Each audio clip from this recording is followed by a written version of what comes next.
জয় পরাজয়ের হিসেবে আপনি কাদেরকে কোথায় রাখবেন? ইরানও বলবে আমি উইন করেছি, ডোনাল্ড ট্রাম্প বলবে আমি উইন করেছি। ডোনাল্ড ট্রাম্প বলেছিল যে ছাত্র যুবক তোমরা ভিতরে চলে যাও, আমরা যুদ্ধটা শেষ করি, তোমরা এসে ক্ষমতাটা দখল করো।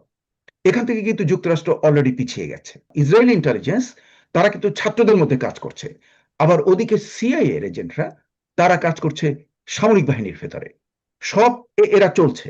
এটা কতটা সাকসেসফুল হয় নো ওয়ান নোজ। ইরানের তাদের অনেক আছে ড্রোন, এবং কম খরচে তৈরি করা ড্রোন। হ্যাঁ, এবং ওই ড্রোন দিয়ে তারা কিন্তু সৌদি আরবিয়া, ইউনাইটেড আরব আমিরাত, কাতার, বাহরাইন, কুয়েত এদেরকে কিন্তু কন্টিনিউয়াসলি আক্রমণ করে যাওয়ার ক্যাপাসিটি তার আছে। যদিও মিসাইলের নাম্বার হয়তো লিমিটেড, কিন্তু ড্রোনের নাম্বার মনে হচ্ছে মানে বিশাল নাম্বার। প্রথমত ধারণা করা হয়েছিল যে আহ, আমেরিকার দিক থেকে যে ডোনাল্ড ট্রাম্পের প্ল্যান ছিল যে 5 দিনের মধ্যে যুদ্ধ শেষ হয়ে যাবে, আর ইসরায়েলের প্ল্যান ছিল ওরা একটু মোর প্র্যাগমেটিক, ওরা ভাবছিল 2 উইকস লাগবে যুদ্ধটা শেষ হতে। কিন্তু এখন মনে হচ্ছে ডোনাল্ড ট্রাম্প নিজেই বলেছেন যে এটা হয়তো 5 উইকের বেশিও লেগে যেতে পারে। এমনি একটা পরিস্থিতিতে আমাদের দেখতে হবে অন্যান্য কতগুলো ব্যাপার রয়েছে।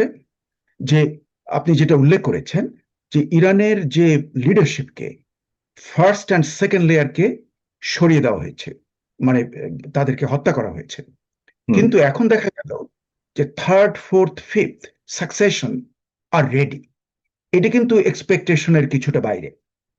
কাজেই মানে লিডারশিপের যে পরিবর্তনের জন্য, যে যে দুটো লেয়ার এর মৃত্যুর জন্য যে তার যুদ্ধের প্ল্যান কিংবা পার্টিসিপেশন অর ইমপ্লিমেন্টেশন গুলো বিঘ্নিত হবে, তা কিন্তু দেখে মনে হচ্ছে না। এটা হলো একটা ব্যাপার। আরেকটা সবচেয়ে গুরুত্বপূর্ণ ব্যাপার যে যুক্তরাষ্ট্রের আভ্যন্তরীণ ব্যাপার। আমরা দেখলাম যে পোলিং এ 52 to 59%, বিভিন্ন পোলের কথা আমি বলছি, যুক্তরাষ্ট্রের লোক এই যুদ্ধকে পছন্দ করছে না। এবং তার মধ্যে একটা রিপাবলিকান, যেটা ডোনাল্ড ট্রাম্পের নিজের দল, তার একটা সিগনিফিকেন্ট পোর্শন আছে। আজকে সকালে সবচেয়ে গুরুত্বপূর্ণ খবর হলো যে সেনেট রিপাবলিকানসরা, যেটা ডোনাল্ড ট্রাম্পের দল, তারা এই যুদ্ধ সম্পর্কে তাদের প্রশ্ন তুলেছেন, এবং এর ভ্যালিডিটি সম্পর্কে ওনারা আহ, প্রশ্ন করেছেন। কাজেই এটা একটা আরো একটা ব্যাপার। আপনারা যদি লক্ষ্য করেন আজকে স্টক এক্সচেঞ্জে যে অল মানে মেজর ইন্ডেক্স, ডাউ জোন্স, তারপরে S&P 500, তারপরে নাসদাক, এদের তো অবস্থা খুবই কাহিল। ডোনাল্ড ট্রাম্প সাধারণত স্টক মার্কেটকে খুব নজর দেয়। এটা যদি ধস নামে, এবং ইকোনমির অন্যান্য, যেমন এই যুদ্ধের জন্য তেলের দাম বেড়ে যাচ্ছে, যেহেতু হরমুজ প্রণালীর ওখান থেকে প্রায় 20% গ্যাস এবং পেট্রোল অয়েল এটা ওখান থেকে আসে। আবার ওখানে কিছু ম্যাটেরিয়াল আছে, প্রাইমারি ম্যাটেরিয়ালস, সেগুলো কিন্তু ওখান থেকে আসে। এবং এই যুদ্ধের জন্য supply chain could be disrupted. Already তার আমরা সিমটম দেখছি। তাতে আমেরিকান অর্থনীতি হয়তো খারাপ হয়ে যেতে পারে, এবং অলরেডি ইনফ্লেশন চলছে লেটেস্ট রিপোর্টে। তার মধ্যে যদি এগুলো অ্যাড হয়, তাহলে আমার যেন মনে হয় যে ডোনাল্ড ট্রাম্প খুবই প্র্যাগমেটিক লোক। সে যখন এগুলোকে দেখবে, তখন সে যে এই মানে একদিন আগে যে বলল যে সে দীর্ঘকাল এন্ডলেস ওয়ার চালাবার তার ইচ্ছা আছে দরকার হলে, আমার মনে হয় যেন উনি এরকম কথা আমরা আগে তার শুনেছি, যেমন ধরেন চীনের ট্যারিফের ব্যাপারে। কিন্তু যেই স্টক মার্কেট ফল করলো, উনি সঙ্গে সঙ্গে ওনার মন চেঞ্জ করলেন। তেমনি এখানেও আমার যেন মনে হয় যে যুদ্ধ হয়তো দীর্ঘকালীন চলার সম্ভাবনা খুব কম। যদিও আমি হাসমি ভাই আছেন এখানে, উনি খুবই জ্ঞানী, আমি ওনাকে দারুণ শ্রদ্ধা করি। এবং আমার কলিগ সারোয়ার হোসেন, আমার একই নাম, মগুবাড়ি, বরিশাল। আহ, সারোয়ার, ব্যারিস্টার সারোয়ার, এবং সামরিক বাহিনীর লোক, উনিও দারুণ, মানে অনেক ভালো কথা বলেন। ওনারা অনেক কিছু বলবেন, কিন্তু আপনি বসে আছেন ইনভেডার্স এর হাউসে বা হোমে, আপনি তো একদম পুরোপুরি আমি ইনভেডার্স একদম পক্ষে আছেন। আপনার চেতনা বোধ কি, কি দেখছেন আপনার আশপাশে যারা রয়েছে সিটিজেন্স, আপনি বললেন তারা খুব পছন্দ করছে না। আপনি যে বললেন যুদ্ধ বেশি দিন গড়াবে না বলে মনে করছেন, এটা কোন রিয়ালাইজেশনের, কার পক্ষে, কোন পক্ষের রিয়ালাইজেশনের ভিত্তিতে বলছেন? ইরানের রিয়ালাইজেশন নাকি আপনার পক্ষে মানে আমেরিকার পক্ষে রিয়ালাইজেশন? না, আমি কোনো পক্ষে নই, হ্যাঁ। মানে ডেফিনেটলি আমি যুক্তরাষ্ট্রে থাকছি, এখানকার হুম, সিটিজেন, কিন্তু আমি বলছি যে লক্ষ্য করে দেখুন যে আরেকটা পরিবর্তন যেটা হুম, মাইনর, যেমন হাসমি ভাইয়ের যেখানে বাড়ি কানাডা, হঠাৎ করে সে যুক্তরাষ্ট্রের পক্ষ নিয়েছে। আবার এসে ইংল্যান্ড, ফ্রান্স, হুম। জার্মানি, আমরা প্রথম ভেবেছিলাম যে ওরা একটা নিউট্রালিটি মেনটেন করবে, কিন্তু এখন তো দেখছি তাদের যে নিউক্লিয়ার, ফ্রান্স তার যে নিউক্লিয়ার বাহী জাহাজকে অ্যাক্টিভেট করে দিচ্ছে, ইংল্যান্ড ওদের সঙ্গে জয়েন করছে। এসব সত্ত্বেও আসল ব্যাপার হলো কারণ বলতে যুক্তরাষ্ট্র। ন্যাটো ন্যাটো অংশগ্রহণ করবে না এবং ওইসব দেশও আবার বলেছে আমরা অংশগ্রহণ করবো না, নো নো যুক্তরাজ্য। নো হুম, নো কিন্তু লেটেস্ট কিন্তু তারা আবার করছে, হ্যাঁ, দে আর লিনিং টুয়ার্ডস দ্য ইউএস। কিন্তু তা হুম, সত্ত্বেও সব চাবিকাঠি হলো ডোনাল্ড ট্রাম্পের কাছে। এবং হুম, আমি জানি যে উনি খুব আহ, মানে প্র্যাগম্যাটিক, খুব বাস্তববাদী। উনি হুম, যখন দেখবেন, এবং আপনাকে ভুলে গেলে চলবে না যে নির্বাচন কিন্তু সামনে, মিড টার্ম ইলেকশন, কাজে ইকোনমি যদি নিচে নেমে যায় এই যুদ্ধের জন্য, জি। তাহলে কিন্তু আহ, রিপাবলিকান পার্টি খুব খারাপভাবে হারার সম্ভাবনা থাকবে। এটা কিছুতে, এবং ওটা হলেই আবার তার ইমপিচমেন্টও হয়ে যেতে পারে, কারণ ওখানে যদি ডেমোক্র্যাটরা বেশি চলে আসে, তারা হয়তো তাকে ইমপিচ করতে পারে। তো এই সমস্ত বিভিন্ন সমস্যার জন্য, এবং বিশেষ করে স্টক মার্কেট যেভাবে কমে যাচ্ছে, এবং যেটা উনি খুবই কেয়ার করেন, হ্যাঁ, কারণ ওনার বন্ধু বান্ধব সব বিশাল বিশাল ধনী, হ্যাঁ। স্টক মার্কেটে পরিবর্তন হলে তাদের এক একজনের in the tune of hundreds of millions loss হয়ে যায়, হ্যাঁ। আরো একটা দেখলাম যে আজকে ক্রিপ্টোকারেন্সি বিটকয়েন অনেক পড়ে গেছে, এবং মানে বিটকয়েনে কিন্তু ক্রিপ্টোতে ডোনাল্ড ট্রাম্পের ছেলেদের বিরাট ইনভেস্টমেন্ট, মানে বিলিয়ন্স অফ ডলার্স।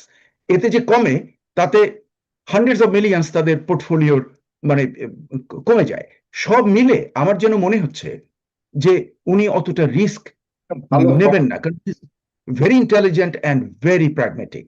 যেহেতু উনি যথেষ্ট প্র্যাগমেটিক, এবং উনি আমরা অতীতে দেখেছি উনি বারবার মন পরিবর্তন করেন, হ্যাঁ, সিচুয়েশন বুঝে। আমার যেন মনে হচ্ছে এবারেও উনি সিচুয়েশনটা বুঝে আহ আহ, করবেন, উনি মন পরিবর্তন করবেন। আরো একটা ঘটনা ঘটেছে যেটা বিয়ন্ড এক্সপেকটেশন। ইরানের, তাদের অনেক আছে ড্রোন, এবং কম খরচে তৈরি করা ড্রোন, হ্যাঁ। এবং ওই ড্রোন দিয়ে তারা কিন্তু সৌদি আরাবিয়া, ইউনাইটেড আরব আমিরাত, কাতার, বাহরাইন, কুয়েত, এদেরকে কিন্তু কন্টিনিউয়াসলি আক্রমণ করে যাওয়ার ক্যাপাসিটি তার আছে।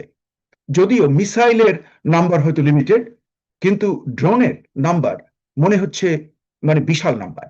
এটা কিন্তু সবার জন্য চিন্তা, কারণ ড্রোনের মাধ্যমে Iran can sustain a longer term war. এটাও কিন্তু এখানে একটা হিসাবের মধ্যে আছে। কাজেই আমার যা মনে হচ্ছে, আহ, যে আমার মনে হচ্ছে এটা স্পেকুলেটিভ, আমি গ্যারান্টি দিতে পারছি না, কিন্তু আমার যেন মনে হচ্ছে এত আনসার্টেনটির মধ্যেও মনে হচ্ছে যে দীর্ঘ যুদ্ধের সম্ভাবনা খুবই কম। দীর্ঘযুদ্ধের সম্ভাবনা কম, সেটাই বুঝতে চাচ্ছি আপনার বিশ্লেষণে কি বোঝা যাচ্ছে। তার মানে কি যে উদ্দেশ্যে যুদ্ধ শুরু হয়েছিল ডোনাল্ড ট্রাম্পের পক্ষ থেকে এবং তাদের পরিকল্পনার প্রেক্ষিতে, সেটি কি তারা অর্জন না করে পিছিয়ে যাচ্ছে? তার মানে কি পরাজয় তারা বরণ করে যাবে? এতে জয় পরাজয়ের হিসেবে আপনি কাদেরকে কোথায় রাখবেন? না, এখন দেখুন, যুদ্ধে কিন্তু যে কোনো একটা সংঘর্ষে আমরা বলি এক্সিট প্ল্যান, এটা কিন্তু প্রত্যেকেরই থাকে, হ্যাঁ। এবং সবাই কিন্তু ভিক্টরি ঘোষণা করে দেয়, এটা আপনি দেখবেন যে কোনো যুদ্ধে। যে উইন করে সেও বলে যে আমি তো উইন করেছি, যে হারে সেও বলে যে আমি ভালো যুদ্ধ করেছি, আমি উইন করেছি। কাজে এখানে কিন্তু ওরকম হবে না। এবং আমি জানি যে যা হবে, দুই পক্ষরই যাতে একটা এক্সিট মানে থাকে, যাতে দুই পক্ষই যেন বলে যে আমরা উইন করেছি, এটাই হবে ফাইনাল। ইরানও বলবে আমি উইন করেছি, ডোনাল্ড ট্রাম্প বলবে আমি উইন করেছি। সেটাই আমার যেন মনে হচ্ছে যে আমরা সেই ডিরেকশনে যাচ্ছি, লুকিং ইনটু অল সার্কামস্ট্যান্সেস। আমার যেন মনে হচ্ছে আমরা সেদিকেই যাচ্ছি।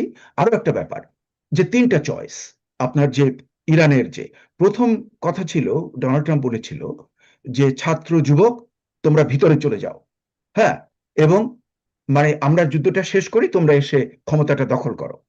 এখান থেকে কিন্তু যুক্তরাষ্ট্র অলরেডি পিছিয়ে গেছে।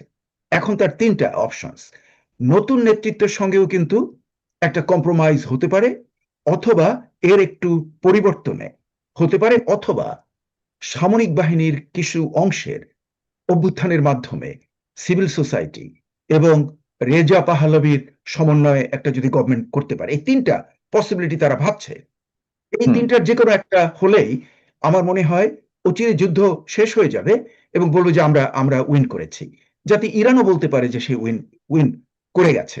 তো এমনি একটা মানে ব্যাপার। কিন্তু ওই যে আপনাকে আমি প্রথমেই বলেছি যে এখানে কিন্তু ওপিনিয়ন পোল কিন্তু এই যুদ্ধের বিরুদ্ধে চলে যাচ্ছে অলরেডি।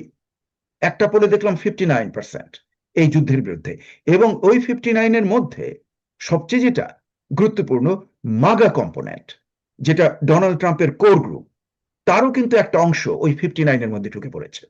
কাজে এই জন্যই আমার যেন মনে হচ্ছে যে যুদ্ধ দীর্ঘকাল চলার সম্ভাবনা নেই। কিন্তু আরেকটা জিনিস আমি অ্যাড করবো, এই রেজিম আমার পরিবর্তনের সম্ভাবনা তো নাই, এবং অন্যান্য ভাবে যে রাজা পাহলভিকে এখানে পুনঃস্থাপন করা অথবা এই রেজিম চেঞ্জ করে যে একটা পুতুল সরকার বসানো, এই ধরনের যে আমাদের স্পেকুলেশন গুলি ছিল সেগুলি হওয়ার সম্ভাবনা কম দেখছেন আপনি? কম, কিন্তু এটার কিন্তু কাজ চলছে এখনো। আমাদের বুঝতে হবে যে what is in the ground. Ground লেভেলে কিন্তু মোসাদের এজেন্টরা তারা কিন্তু অলরেডি বিভিন্ন গ্রুপকে তারা অর্গানাইজ করার চেষ্টা করছে। এবং আরো একটা ব্যাপার, কুর্দিশ নর্দার্ন ইরাক থেকে কুর্দিশ যারা পিকেকে এর সমর্থক টাইপের, ওদেরকেও কিন্তু ঢুকিয়ে দিচ্ছে এই এই মানে ইরানের ভেতরে।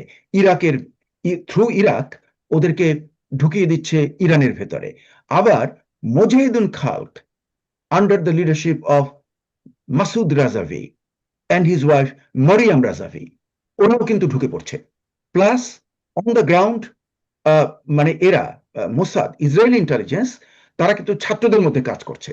আবার ওদিকে সিআইএ এর এজেন্টরা তারা কাজ করছে সামরিক বাহিনীর ভেতরে। সব এরা চলছে। এটা কতটা সাকসেসফুল হয় নো ওয়ান নোজ। কিন্তু গ্রাউন্ড লেভেলে আমরা যত ইনফরমেশন পাচ্ছি এই সব কাজগুলোই কিন্তু চলছে। কাজে এখনো বলা যাচ্ছে না ওই তিনটা অপশন যে আপনাকে আমি বললাম, যে কারেন্ট লিডারশিপের সঙ্গে একটা কম্প্রোমাইজ, অথবা এর একটা মডিফাইড ফর্মের সঙ্গে কম্প্রোমাইজ, অথবা একটা নতুন completely new government led by army, civil society, Reza Pahlavi, এর কেন একটাই আসার সম্ভাবনা রয়েছে। It all depends on the বর্তমানের যে অ্যাডমিনিস্ট্রেশন ইরানের, তাদের মানে এন্ডিউরেন্স, তারা কতদিন টিকতে পারবে। তারা যদি অনেক সপ্তাহ টিকে যায় তাহলে কিন্তু তাদেরকে ডিসলজ করা কঠিন হয়ে যাবে।